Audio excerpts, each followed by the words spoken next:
Hello and welcome to the Out of Bounds Sports Podcast. I'm your host, Corey Harrison. Today I got a special guest from the Daniel Artest Podcast. Finally got a chance to meet up with Daniel Artest from the Daniel Artest Podcast. How you doing, brother? Man, I'm doing good, man. Hey, listen, thank you for having me on your show, man. I really appreciate it, brother. Man, it's such an honor to have you on here, man. I just want to finally get into some of these great basketball topics, man. I've been seeing some of your shows, man, and been really interested to finally get this set up with us, man. Yeah, man. Hey, man, listen, I love the game. You love the game. And that's why we're here together to talk about, the game and stuff like that. Yeah, whatever topics you want to talk about, I'm here, man. I'm in quarantine mode. Obviously, you see it. I'm just in the grind. Been knocking these podcasts out and, just ready to have some fun. Say, man, I'm right there with you, man. I've been growing this out for about 3 weeks now, man. It's crazy. That's why I wear this hat all the time, man. I got two Laker hats, man. I interchange them out, man. I'm a big Laker.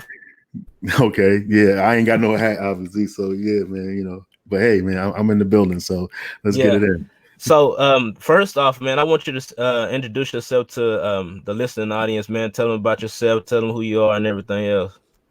All right, everybody. For those that don't know, I'm Daniel Artest. I'm the host. I'm the owner, creator, writer, producer, director of the Daniel Artest Podcast. My older brother is Metta World Peace, former Laker, former champion for the Lakers and stuff. And that's what I do right now, just podcasts, and I just go live, man. I played basketball overseas, Germany, Greece, and China, as well as various semi-pro leagues in the United States for 12 years. And, after basketball, trying to figure out something else to do. And, podcasting just happened to be, my second wind. So here I am.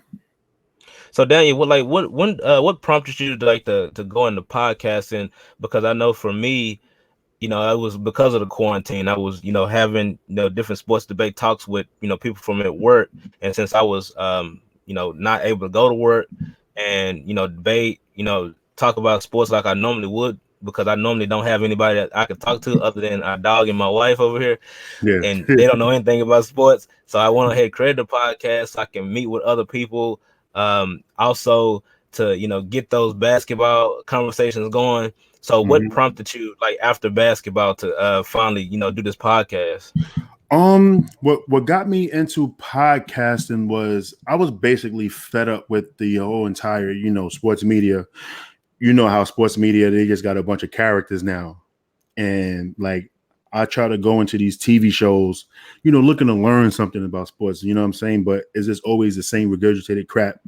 So one day I just got tired of it and I just decided to create my own lane, and, give my opinion on basketball from just a real authentic view of somebody that played the game before, somebody that knows the ins and outs of the game, somebody that knows, strategy and everything. So I decided to just create my own lane. And, that's when the Daniel Artest Podcast was birthed.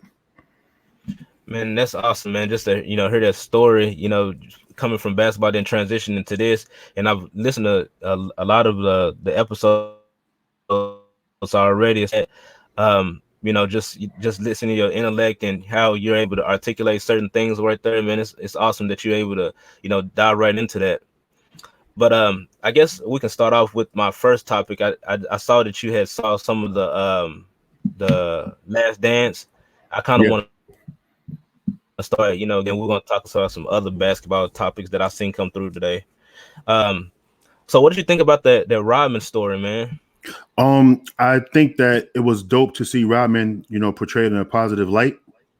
It's about time, because every time we hear a Dennis Rodman story, it's always something negative, you know what I mean? So to hear his side of the story and, how, the media, whoever directed the show, bring it up as a positive Dennis Rodman story. We just got to see him, talk about basketball. You see his intellect, how high his IQ is. He's not just like some dumb guy that can rebound. He actually knows the game, is a very good passer, underrated passer, to be honest. And I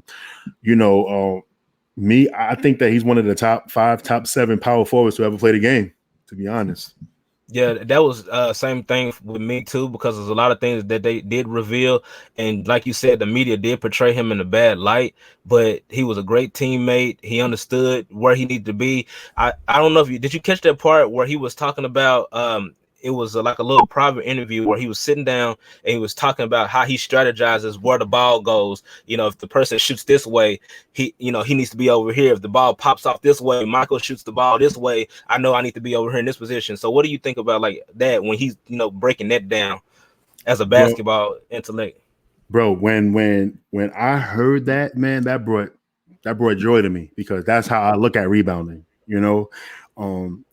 I study plays all the time. Even like, I don't have to be in the NBA, but when I'm going up against somebody, I study how they shoot. I even start when we in layup lines or something like that. I study how they shoot. Even if we playing pickup ball and we just shooting around before the game start, I'm studying how they shoot, how that ball go off the rim, where it's going to go.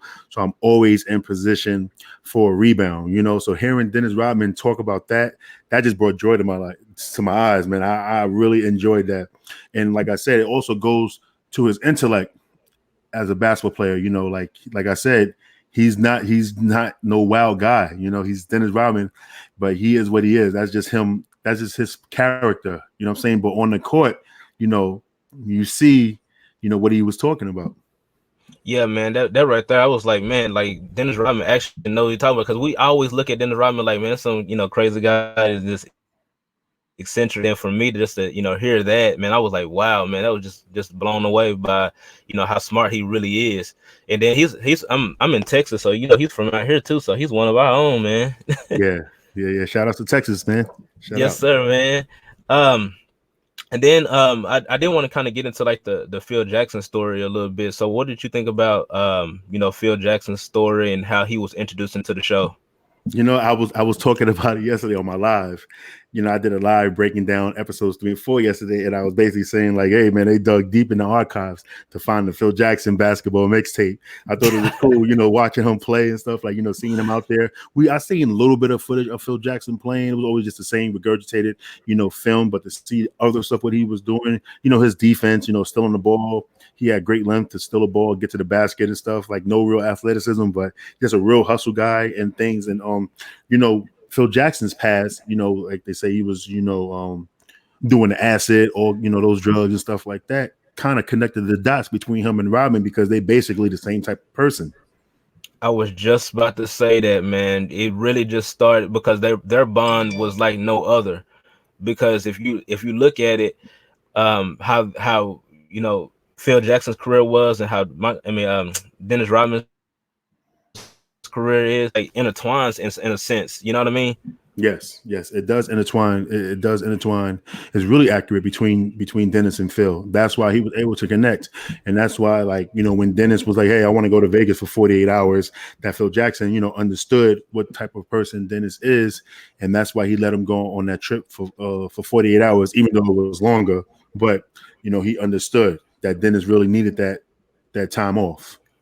Now, from my understanding, when he did take that time off, he was back in Chicago after that 48 hours. So he made it back on time. He just didn't make it to the facility. Oh, okay. Well, yeah, I know he was gone for a couple of days though. Right. Probably was back in Chicago, but he probably was, recovering from, the Las Vegas antics. That's when Michael Jordan came knocking on the door looking for him. Yeah, yo, man, that story is crazy with Carmen Electra. And, yeah, man, that's crazy. That's crazy, man. Yeah, man, just some of the wildest stories, man. I was just looking at it, I was like, man, wow, that's crazy. So the next question that I have, so I guess how much of the Bulls' success do you give credit to Phil Jackson? With the with him using a lot of Tex Winter's philosophy and things like that. So how much of that do you credit Phil Jackson? Because it seemed like throughout his whole entire coaching career, he's had Tex Winter. And triangle. I mean, you give Phil Jackson a lot of credit. You give Tex Winter a lot of credit too. I say if you could do percentages, I say that you can give it 60-40 or maybe even 75-25, 75% Phil Jackson, 25% Tex Winter for installing the offense, But the way Phil Jackson can deal with the egos, what I'm saying? The way he can deal with those superstars and Michael, right. Scotty and Dennis, and keep the team together throughout that entire turmoil, that season where basically they say, listen, this is your last year. You're not coming back after this year. A lot of teams today would have just been like, whatever. It would have been a shit show. You know what I'm saying? To be honest. And the fact that they can fight through all that adversity and still go out and win a championship, man, that's big. You know, and Phil Jackson definitely should get a lot of credit. I know they say all these coaches are superstars or whatever, but it's hard to keep, you know, a bunch of superstar players that who have ego, who's trying to be something in their careers, all that to keep them, you know, within the format of the team. That's big. Yeah, that was my biggest takeaway too. You know, the reason why I asked, I just wanted to hear your take on it. Just how he was and how he's able to handle high profile athletes and egos and things like that. Because I mean, that if you think about it, man, that Bulls team was a bunch of misfits, man, and you know, different personalities, different backgrounds, and things like that. And you know, then you add Dennis onto the mix. I mean, they did that, man. You know, winning championships, and you know, they basically it was them against the organization, and they knew what they had to do. Everybody knew their job, and they went out and executed, and they got it done. Yeah, I mean, at the end of the day, you got a job to do. You know, can't worry about what management does, even though management they were just so wide open, so open with that business like that. You know, we wanted to break the team up. Well, Jerry Krause, not management, just Jerry Krause. You know, but I guess they had a job to do. You know, you got to give a lot of tremendous respect, tremendous applause to the veterans on that Bulls team for keeping everybody in line. Tremendous applause to the coaching staff as well for keeping everybody in line, especially the superstar players. You know, keeping them in line, giving them the message so they can give the message to the other guys on the team. You know, Right. So, man, I'm a segue out of this topic, man. I wanted to kind of, you know, ask you about another sport related topic. I did hear one of your podcasts that you did briefly speak on a little bit, but I want to kind of dive in on this one. So how do you feel about some of the restrictions being loosened up with the stay at home practicing, and then some of the teams are being able to enter their facilities as early as Friday? You know, I think that they're doing it too soon. To be honest, I think that they should wait a while, a little bit more. You know, I thought that June would have been perfect. You know, right, but, yeah. You know, I guess they probably feeling pressure, losing money and stuff.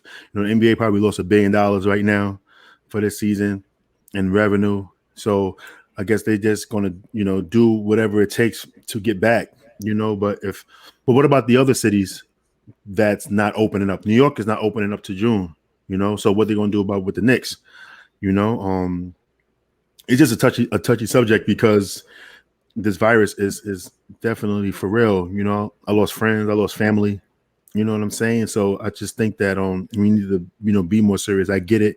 Entertainment is pretty much, you know, everything for some people, but we need to err on the side of caution and then just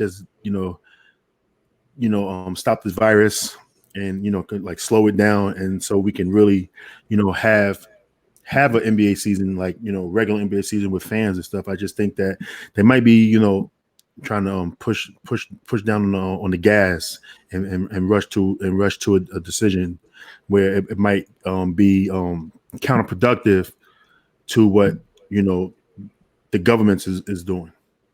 Yeah, that was one of my biggest things too. As much as I want basketball to come back, and much as we need basketball to come back, there is, you know, is a timing element in it that we need to consider as well.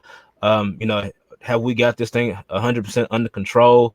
You know, is it, you know, basically, is it a good time to, you know, be able to, for these teams to, you know, be able to meet with each other? Because from my understanding, they're letting them back in the facilities to be able to use it, you know, like privately, like the players going there and work out and things like that. But what's going to stop them from them running 4 5-on-5 practices? Yeah, exactly. And also, like, what's going to stop them from really not following, you know, protocol as well. Right. You know, even though they're supposed to be doing this distancing, you know, it's going to be hard to do social distancing in a practice facility. Somebody's going to want to go up against each other, you know what I'm saying, to see what's going on. So, you know, what's going on with that? Are they going to have like independent people there to oversee, you know, these teams? You know, there's a lot of questions. Yeah, it's a lot of logistics going on, and just like you said, you did touch on one point that I want to bring up about New York not opening up, but then you got Georgia already one of the ones that's already kind of testing the waters out with loosening their stay-at-home orders and things like that.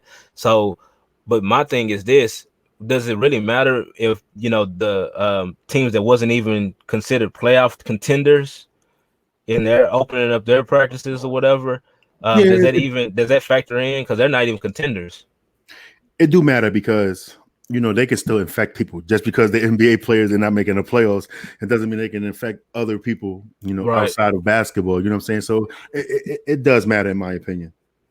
Okay. So I did want to get your topic, your take on this too. Since we're on talking about New York basketball, so you grew up in New York. Yes, sir. So that's the mecca of basketball. Everybody talks about New York. So so would you think that you growing up in New York, it was almost pre-written that you was gonna pick up a basketball at some point? Yeah, I guess you could say that. You could say that. Everybody plays basketball in New York. Everybody. That's all you see. Especially when I was growing up. We played basketball damn near every day, rain, sleet, snow. We out there playing basketball, whether we in the gym or outside. You know what I mean? So many outdoor courts in New York, you can pretty much go anywhere and find a game. But as far as New York being a mecca, I think that is kind of an overrated term now because we're not really producing. I think our mecca is street ball. But as far as professional, we got a couple in there, we got a couple in there like Kemba Walker, Lance Stevenson and stuff, Mo Harkless, but as far as like the mecca of basketball like that, I think that goes to like the West Coast, like LA. They got, a bunch of players, in the NBA. Indianapolis, has a bunch of players in the NBA. Seattle, has a bunch of players, you know what I'm saying? But I think it's going to come back to New York, but I just think that we don't have the crown no more. Like we don't have that aura that we used to have. You know what I'm saying? We're not invincible no more. Right. So what age did you start, hey man, I can really play basketball. This is something I can really transition. Like I can actually do something with this basketball thing. That was about, I want to say, when I realized I could be a basketball player for real, like I was around like a senior in high school, and I went up against this player was number one in the nation at the time. His name is Lenny Cook, and we used to play AAU ball together. And I went up against him as as rivals in this league called IS8, and I kind of got the best of him. And that's when I realized, like, hey, if I can go up and get the best of number one player in the nation, then I'm pretty much gonna get the best of anybody. That really catapulted my confidence into going to college and having success in college at the schools that I went to, and then further my career along going professionally. So that's when I realized I could play basketball. I was about 18, 19 years old. So when you knew that you can play professionally, was the NBA on your mind at all? Nah, the NBA wasn't really on my mind like that. The NBA only got on my mind when I was able to go work out with my brother at the facilities of the teams that he was playing in, and then he used to take me along, and then I was really like unstoppable versus his teammates. Really? Okay. There was times like there was nothing that none of those teammates could do to me. I was strong, especially when I was in shape. When I was, I'm 6'4", like my playing weight 265, 270, and like I was just like a wrecking ball, and it was like nothing they could do. And like coaches seen that, executives seen that and stuff, and that's when I realized like, hey, maybe I can play in the NBA. I'm like, if I'm just doing this to these teammates, to these rotation guys, like I know that I can play in this league. Right, man. And like what now that we're talking about going to the facilities, I want to talk about Lakers, man. So did you ever go to any of the Laker practices or anything like that? Yeah, I went to a couple of Lakers practices. I got to see everybody in action. I actually tried out for the Lakers summer league team as well myself. I didn't make the summer league team, but it was a dope experience to be a part of that organization. So your brother, I remember when we actually acquired Meta from the Rockets. Yeah. I remember I was really excited about that, man, because like the year before, I don't know if you remember, I think it was a playoff game and the Rockets played the Lakers. And I remember vividly about this situation where him and Kobe had got into a scuffle, like a little, back and forth. And I was looking, I said, man, I said, we need that type of attitude on the team. And then turning around the next year, we end up getting him. I was like, wow, man, we end up getting Meta, man. And I said, man, this is the piece that we needed to get over the hump, man. Yeah. I was surprising too because, with Kobe, Ron got into that tussle. I'm like, I'm ready to ride on Kobe for my brother. You know what I'm saying? Like, like Kobe, you could get it. You know what I mean? And then it's funny because I was trying out for the Lakers Summer League team, and Ron signed with the Lakers while I was there. I didn't even know he was signing with the Lakers. I was just in trials. I seen him, and then it's like, hey, what's up? I'm like, yo, what are you doing here? He's like, yo, I'm signing with the Lakers, and I'm like, dead ass.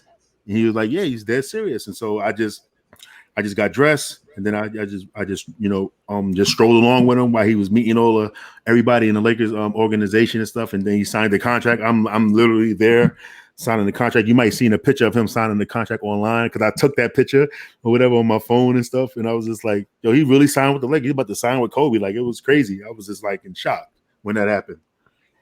So whenever you was around, so did you ever get a chance to like meet with Kobe? Yeah, of course. Got to meet with Kobe plenty of times, man. Kobe really was a good dude, man, and sad what happened to him and everybody that was involved in that tragic day. But yeah, I got to talk to him about, basketball stuff. We talked about the triangle offense, he was giving me footwork tips and, how to run the offense, to perfection or whatever. And so it was really dope to have conversation with Kobe, have a little bit of banter with him, like, hey, you can't stop me in the post, Kobe, I'll get at you. You know what I'm saying? So that was fun to actually, have those conversations with him. And it's just unfortunate that at this time today that Kobe's not even on planet Earth. Like, he's in a far better place than now. It's just so tragic, so sad, so sudden. And that's how I felt about it. I thought it was like when I first heard about it, and we kind of, I know we kind of getting off topic, but Kobe was, a light to a lot of people. And for me, when I was, in high school, I was more so geared towards football. I like football a lot. I was into football more so than basketball, but I started really more so gravitating to basketball because of Kobe. I was a freshman in high school, and the Lakers had just, arrived really during that year. It was the year 2000 before they won their first title with Shaq and Kobe. Yeah. And I was, I've been following his career in the Lakers ever since. And so whenever I heard about the tragic news, I was actually at a restaurant. I had just left the gym from playing basketball because I'm still, actively trying to shoot around and stay in shape and things like that. And I heard about it. My mother actually sent me a message about it because she know how much I'm such a diehard Laker fan. I'm a Kobe fan. She sent it to me. I said, man, this got to be fake. This can't be real. Like, this is something like I don't believe it because nobody was reporting it. I didn't hear nothing about it. No media outlets reporting anything like that. It was just some TMZ article, saying that he was had perished, and I was like, man. And so I kind of like froze. I couldn't even eat my food. And then it started flooding in. I started hearing like a lot of more news outlet reporting it. It was on every TV in that restaurant I was in there. I said, man, like a part of me, like I was just lost right then and there. I was like, wow, like this is serious. Like I can't believe this. It just to think this year he was supposed to be inducted into the Hall of Fame. Yeah, exactly.